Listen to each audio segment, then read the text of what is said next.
everybody, thank you for joining me. My name is Carlos. Today I'm going to be presenting the back session for this week and reviewing our diet and some of the procedures that we're using, techniques, tactics, strategies to achieve below 10% body fat. So that's our goal, this cutting phase. Last September I achieved 10.3% body fat. And they say as you practice and you get better, as you do this over and over again, you can continually lower your body fat without going into harming yourself. Because that's the thing I see. I was reading an interview with Lee Haney, like old school bodybuilding, how they took longer to get in peak condition, and the abuse of diuretics and all this pharmacology that they're using nowadays, where it's not really presenting a healthy physique, a visually massive and muscular physique, yes, but how far can you go before you start fooling people what's actually good and what's not? I don't think an unhealthy body is actually an attractive body. So if you go to extremes of dehydration, if you go to extremes of emaciating yourself or lowering your body fat and maintaining your muscle with extreme amounts of anabolics and growth hormone, you can try to fool God, but it's a no-go. Sooner or later the body is going to show the depravity of what's been foisted upon it. And it's just not going to look healthy. That's why a lot of people really like the old school bodybuilding golden era physiques, because they didn't undergo that type of abuse. They were actually beautiful bodies. They were very aesthetic, but there was plenty of mass. 99% of people who are trying to build muscle would, die of jealous envy, having a body like those people had. So it's not... I'm not criticizing, I don't want to criticize too much today's bodybuilding, but in my particular case, I'm not really interested in that. Besides, I don't think I could ever get to those proportions anyways, no matter how hard I tried or whatever pharmacology I would use. So I'm trying to do this in a more sustainable and healthy manner. So that means taking my time. And over the course of years, you can do about 2 cuts reasonably a year. They take about 4 to 5 months, 3 to 5 months. And so obviously you can't really do more than 2 twice a year. So this time, just keeping everything like I was doing the last time with my Excel sheet. Now, what is it that we do on the Excel sheet? We track our morning fasted weight rigorously every day. We track our calories, our macros, how much protein, how many carbs, how much fat. And we correlate these on the Excel, and we don't permit the averages to go below 3 pounds a fortnight or 3 pounds every 15 days. I try not to go beyond 6 pounds a month. They say you can go up to 8 pounds a month. I don't want to. 6 pounds is enough. Now, this is the thing that a lot of people don't understand. These are averages. You can drop 3 pounds in a day and say, well, I lost 3 pounds. No, you didn't. If you average it out over the last, 3 weeks or 4 weeks, you've only lost maybe half a pound. But I lost 3 pounds. Again, it's an average over time. These 24-hour shifts are pretty much meaningless. They don't reflect the true state of the body composition. Averages do. If you have dropped 6 pounds on average a month, those by and large are going to be very loyal drops. It's going to reflect the true state of your body composition and physique. And so this is what we're doing with the Excel. Very scrupulous with the averages. Every 15 days. I used to do it month by month, but now I'm trying to cycle and modify certain elements of the nutrition, getting more manipulative with it as I get more experienced. And one of the things that I am trying to manipulate is the carbohydrate cycling. So this is something that I just did not do. Most people who diet and are pretty good at self-control they just restrict themselves and just just go for it without interrupting the diet. If they're going to eat something, they think that it's a cheat meal or it's cheating, and then they're going to break the diet. And in bodybuilding, you have to break continually the diet, but in a very strategic and tactical way. In other words, you deplete for a series of days where you go very low carbohydrate, and then on a certain day, you eat like twice the amount that you normally would eat on an off season. So say you're eating 400 grams of carbohydrates normally when you're not on a diet. And then you deplete down to 100 grams a day for 4 or 5 days. And then on your 5th or 6th day, you eat 800 grams. This is very contrary to traditional popular notions of how to diet, obviously. These are bodybuilding tactics and secrets. Now, what happens if all of a sudden one day you eat a whole bunch of carbohydrates after being depleted? You're going to get fat, right? No. It doesn't happen that way. What happens is all that glycogen, all that carbohydrate is stored back into the muscle. It's not going to go into lipid storage. Your body is depleted. It's not going to put away energy for another day.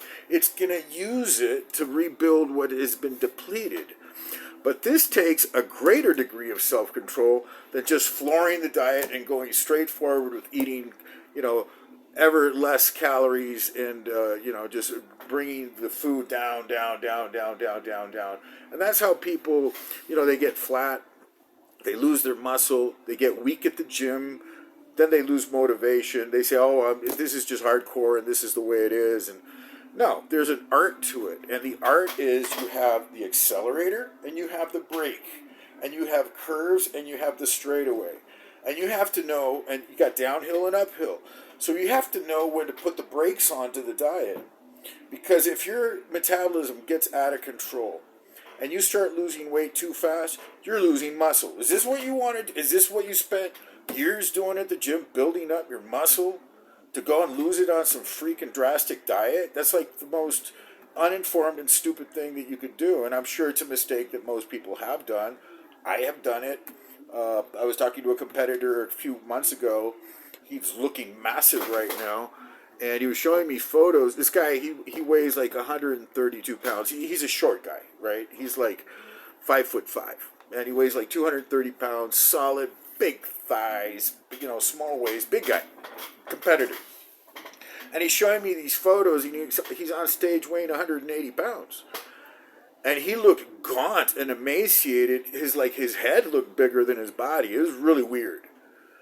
And I said, well, Jason, what happened? What happened? I said, I was dieting. Everything was going good. I was dropping, like normal. And then my coach had me, like, eating 100 grams of protein a day. That was it. And, like, no carbs. It was like this no food protocol. For the last week, he lost 16 pounds in a week. How can that happen? He just disappeared. He lost all his mass. He just went shriveled away like that in an instant. Why? Because he stopped eating. You stop eating, and you're going to lose. You're going to lose your muscle. You're going to lose everything. And so why do you do that? You're not going to be able to work out. It's like the most stupid thing to do. Because you want to lose an extra percent body fat. He actually gained body fat percentage. Because percentage is your relation of muscle to fat. And so if the whole thing goes down, you can lose 30 pounds and still be at the same body fat percentage. That sucks. What bodybuilders want to do is they want to lose the body fat and retain the muscle. Hopefully build muscle and little fat, more muscle, little fat. And so, they gain weight and they're actually, lower and lower and lower body fat percentage. But uninformed people will go and they'll just drop everything.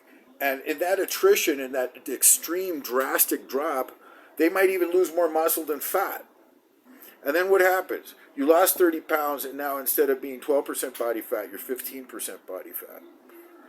That must be the most discouraging thing in the world. That really sucks. And that happened to me, but it only happened with 0.5%. I went from 10.3 to 11.1% body fat. So I gained a little bit. In the last 3 weeks of my diet, I was hungry. I was like, I was suffering. I was doing this cardio. I was training super hard. I was totally restricted for 3 weeks. It was like the hardest thing I've ever done. And then I went in for my body composition test, and I'd gone up a little bit in body fat. And I said, "This sucks. What's this about?" And he said, "Well, you over dieted. Your body's losing muscle. You lost muscle in your legs. You maintain your muscle in your upper body, but you actually, in proportion, you gain body fat." I said, "Oh man, lesson learned." So what do I do the next time? Coach said, "Cycle the carbs. You deplete and then you load again. You load again, and you don't do this the very last week that you want to peak for a photo shoot or go for a vacation or compete or whatever. You do this throughout your prep, so you can get good at it. You get really good at manipulating your food to look a different way. And once you're lean, you can look like different in the afternoon than you do in the morning. Your veins can pop with one meal if you're low body fat.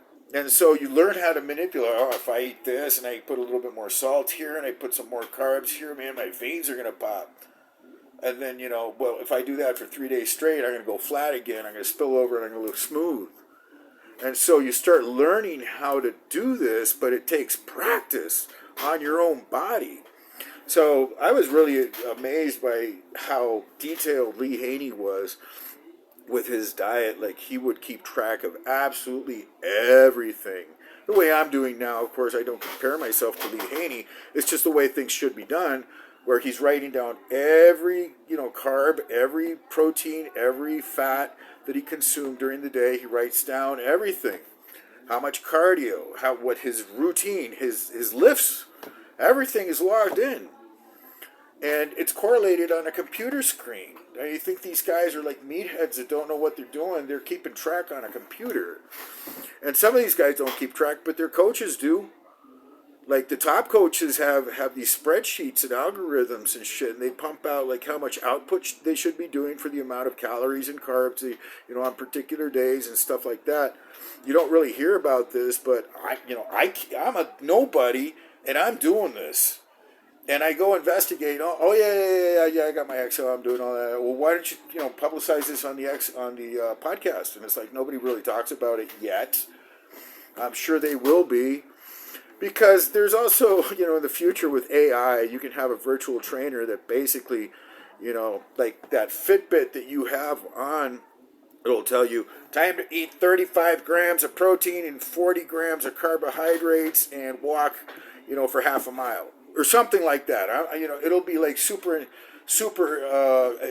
coach on your wrist or something, And say you're training, you're doing biceps curls, and the thing, you got your little Bluetooth or whatever, and it says you need to do 3 more reps to induce muscle protein synthesis. But in the last rep, you gotta yank it real hard, and then bring it down real slow. Hold it. It's like it'll be training you as you go on. This is what artificial intelligence will be able to do in the future. With advanced instrumentation, it'll give you your hormone readings, your sugar levels, your everything, man. It'll probably read your aura and predict your future. I don't know, but keeping it serious as far as the physique goes, if you have proper instrumentation with this artificial intelligence, what can it tell you to do? So your T levels are dropping because you're overworked, your cortisol is going up, go take a nap.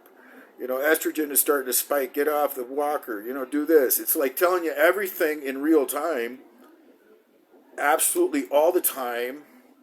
And it'll float a TV screen 3 feet in front of you that only you can see, where it got the readout and everything. Real sci-fi shit, but we're almost there. We're almost there. So I guess, in the meantime, the coaches are taking advantage. Their little secret that they keep everything logged.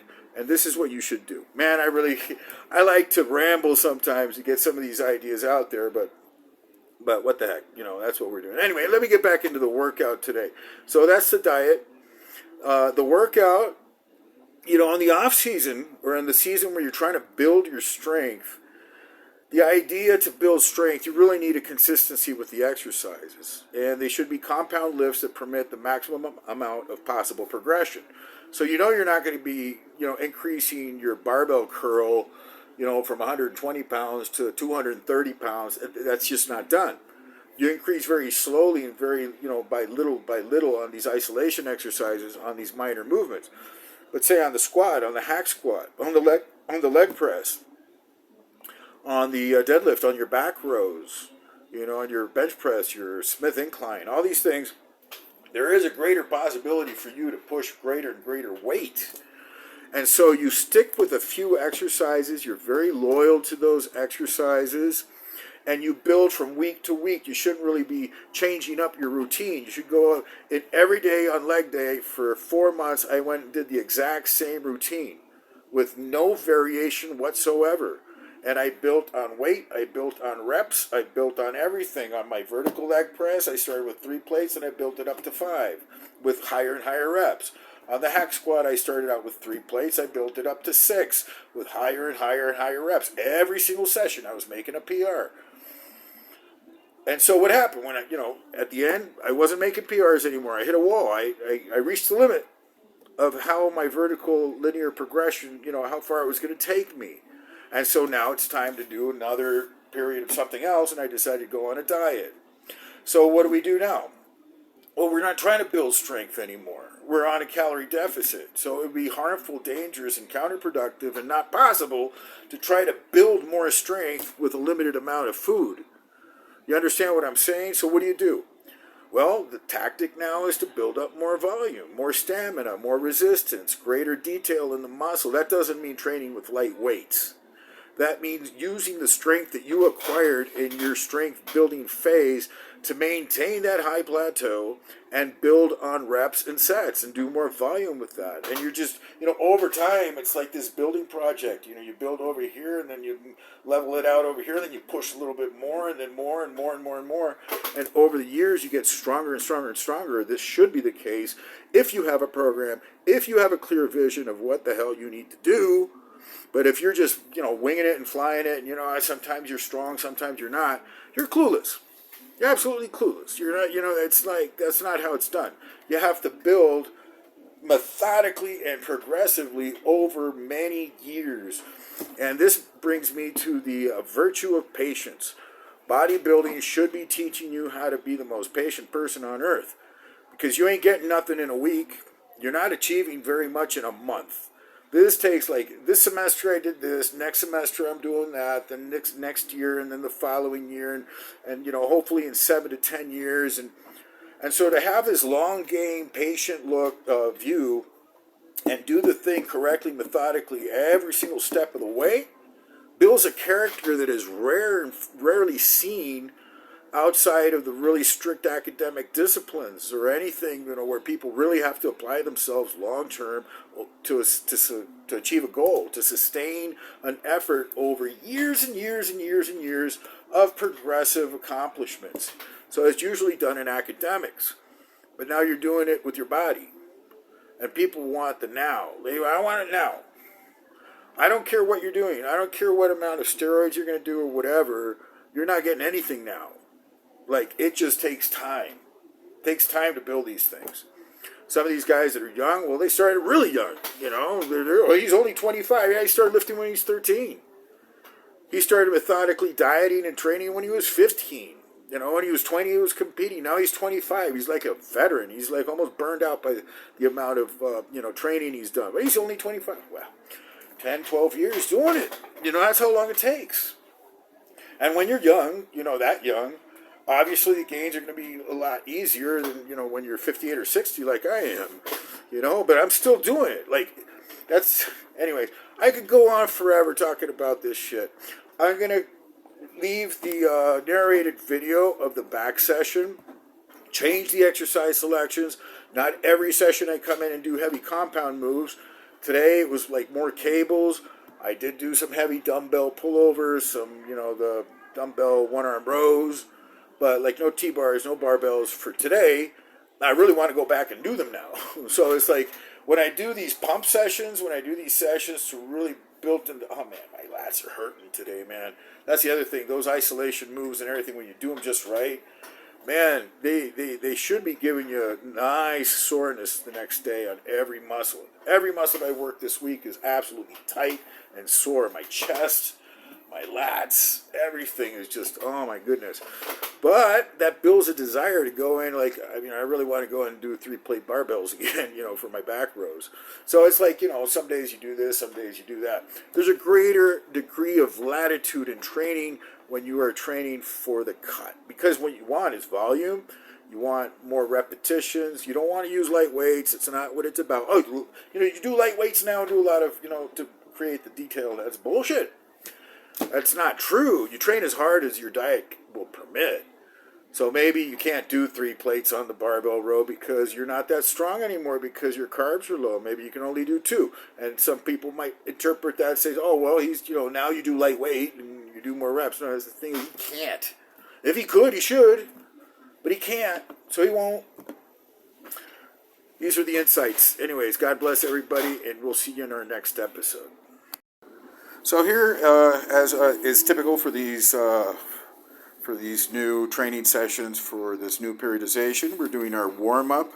Instead of 15-minute cardio on the treadmill or bicycle, we're warming up doing a circuit of abdominals, either on the hanging leg raise or on the steep incline crunch. This gets my body temperature up, it gets my heart rate up, and with the added benefit of building the abs. If you're into physique and bodybuilding, you want to build your abs for sure. So here, start out with our first set. I think we did 25 reps. My abs are starting to get very fatigued and they're sore because I've been doing these every day I go in and train. I rest about 2 days a week on Sundays and 1 day during the week. And so 5 times a week I'm hitting the abdominals, and I'm certainly starting to feel it.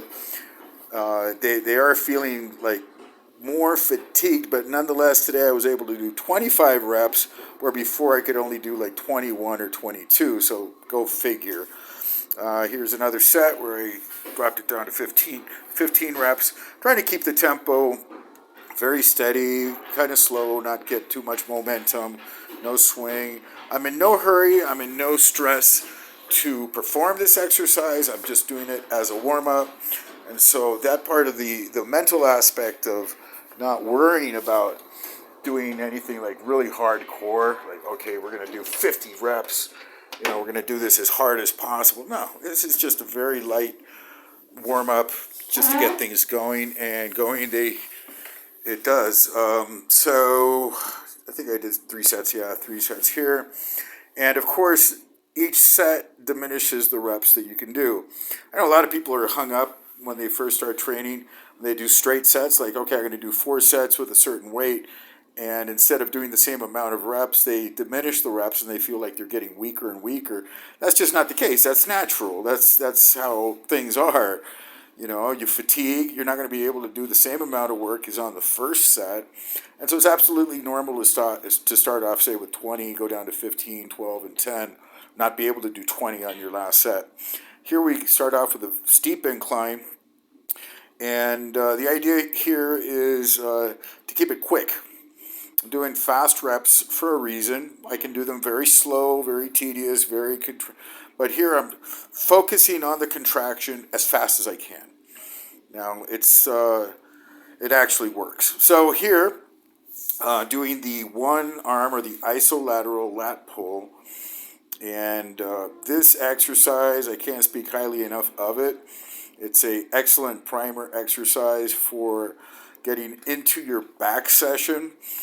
Sometimes it's just not fun to go and start off with your 300-pound, barbell row or heavy T-bars. So I like to ease into the workout. Now today I did not do heavy compound lifts. Today was more of an isolation-focused routine. I am getting deeper and deeper into the diet, losing the body fat, and so I'm not that interested in doing hardcore lifting. I am interested in maintaining the strength, though. I will be going back very soon and doing the barbell and T-bars, probably on my next session. But today, I just really wanted to pump it. And this isolation exercise, in my opinion, is one of the best. I was cramping my lat on every single rep. The connection with this machine, with these cables, was complete. It was total. And by maintaining the stretch on the hand that you're not using, actually helps to isolate the other muscle. In any case, this is one of the best, absolutely one of the best. I rarely see people use this machine and this technique. I see the advanced bodybuilders do. I saw this Hadi Chupan, the present Mr. Olympia, do the do this exercise. Now, of course, they use heavy weights for other exercises, but for this particular movement, you don't really need to max out the weight in any way, shape, or form. I'm just doing like 50 pounds on each side, so it's mostly a mind muscle flexing, posing type of situation here. It does work though. It does work. I mean, I could see the definition coming in. Absolutely. I hadn't noticed my back, because the back is not something you typically see on yourself unless you look at yourself in the mirror. But I am definitely seeing some improvements, and that's due to the diet, just dropping weight, dropping body fat. And so that's what's going on there. As I'm doing this set, engaging with a conversation with the man over there in the red t-shirt, and trying to keep my focus, my concentration, and he wanted to chat, and I guess the best way to get over a chat while you're in the gym is just continue doing your exercises, and eventually, sayonara, we'll see you later, and there you go, bye. And here, just pumping one side at a time, I can see the traps coming in. I can see all the bubbles in the back really working. And so just hold that static hold there for a second. And that really brings out the upper back by holding the pose there for a second with underweight and just mixing it up a little. Now, I wouldn't advocate this as a training program. This is very much accessory to your other lifts. But if you're lifting heavy weight, this is absolutely recommended. So here we move to the dumbbell pullovers.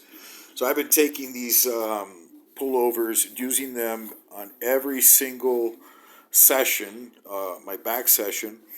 And I had a fellow come up to me here during the session. Oh, that's a great chest exercise. And I said, wow, buddy. Wow, some people just don't understand biomechanics. I am using my lats.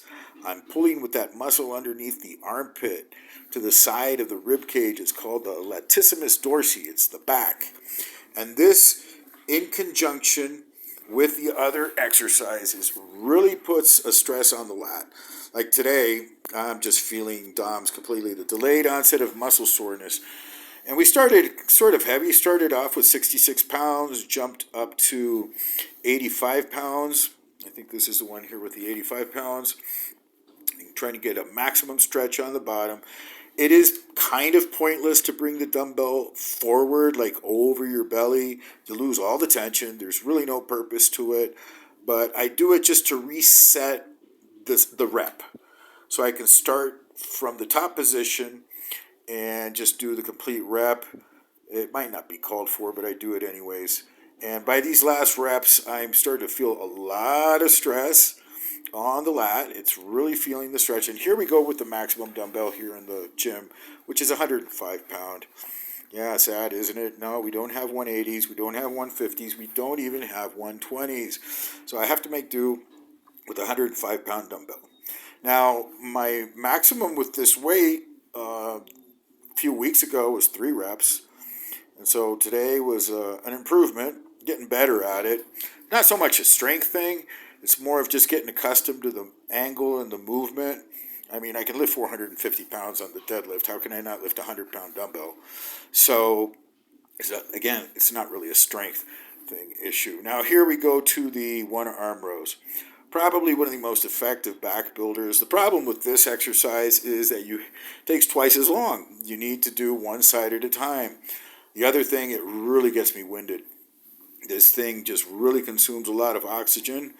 In my particular case, it's probably one of the most exhausting back rows, but it is also one of the most effective.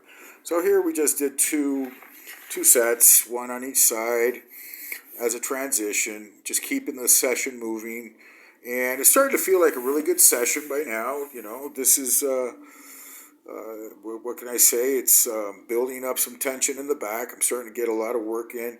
Now here, I do like to stretch it out a bit. Let it stretch where I can feel the separation between the rhomboids and the teres muscle. And then from there, we go to this machine here. Started out with 2 plates on each side. I didn't, film the plates. Now, the idea with this is to like hold the pose like you're doing a rear double bicep, or just holding the lat spread, holding the back pose, and keep that contraction happening. Here we go up to 3 plates, and it's starting to feel kind of heavy there. Yeah, there we go. Starting to get a good pump. This is the last exercise of the session. It was a fairly short session, different from the others where I do the heavy T-bar or barbell, but in my opinion, it was very productive. And here we try to go for a max, which I failed. Anyways, guys, God bless everybody. Thank you for joining me, and we'll see you in our next episode.